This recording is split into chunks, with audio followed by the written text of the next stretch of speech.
He thought he was clever when he sent that text. Taking the kids to Disney World? They need happy memories, not your drama. I was standing by my mother's coffin when it lit up my phone. Her picture, smiling, frail, still clinging to life in the photo I'd taken weeks earlier, glared back at me. I swallowed my grief in silence. No tears, no breakdown. Just a single decision. He would pay for this. I buried her alone. My father was gone years ago, and now she was too. My husband was supposed to be there, standing beside me, holding my hand. Instead, he was somewhere in Florida, pretending to be a family man, while keeping his mistress tucked behind the camera, cropping her reflection out of the photos he'd later post. I didn't collapse. I didn't scream. I stood straighter. Because grief sharpens into steel when betrayal slices deep enough. I met him when I was 19. He had that disarming smile, half boyish, half wolf. He talked about futures and forever as if he meant every syllable, and I believed him. Back then, I thought love was about devotion, about staying no matter what. He taught me a different lesson, that some men treat loyalty like a noose, something that tightens until you can't breathe. I built him a home, bore him children, turned myself into everything he claimed he wanted, and in return, he gave me absence, late nights, cold sheets, half smiles that didn't reach his eyes. The signs weren't dramatic. Betrayal never is, not at first. A second phone he swore was for work. Deleted messages that left behind a faint ghost of numbers. The sudden gym membership, the cologne he'd never worn for me. I watched quietly, a scientist observing an experiment I already knew the outcome of. And when I found the lipstick-stained receipt for 2 dinners at a restaurant we'd never been to, I didn't confront him. I memorized it, because confrontation is for the desperate, and I wasn't desperate. I was preparing. Most women in my position would scream, throw him out, beg him to choose. Not me. I went still. My grief for my mother gave me clarity. I understood now. He had been stripping me of my dignity piece by piece, expecting me to cling harder each time. But I wasn't his victim. I was his reckoning. So I started with the quiet things. I copied documents, bank statements, emails, photographs he thought he'd deleted.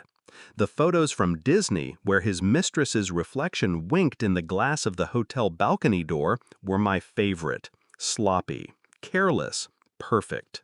I found a lawyer, a woman who had seen men like him before.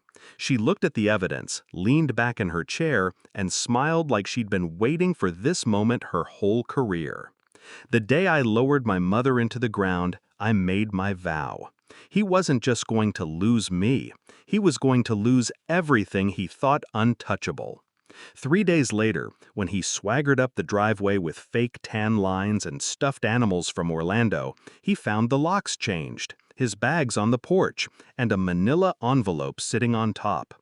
He didn't open it right away. He shouted first, accused me of overreacting, of being unstable, of letting grief poison my mind. I watched through the window, silent, as his voice broke against my indifference. Then he opened the envelope.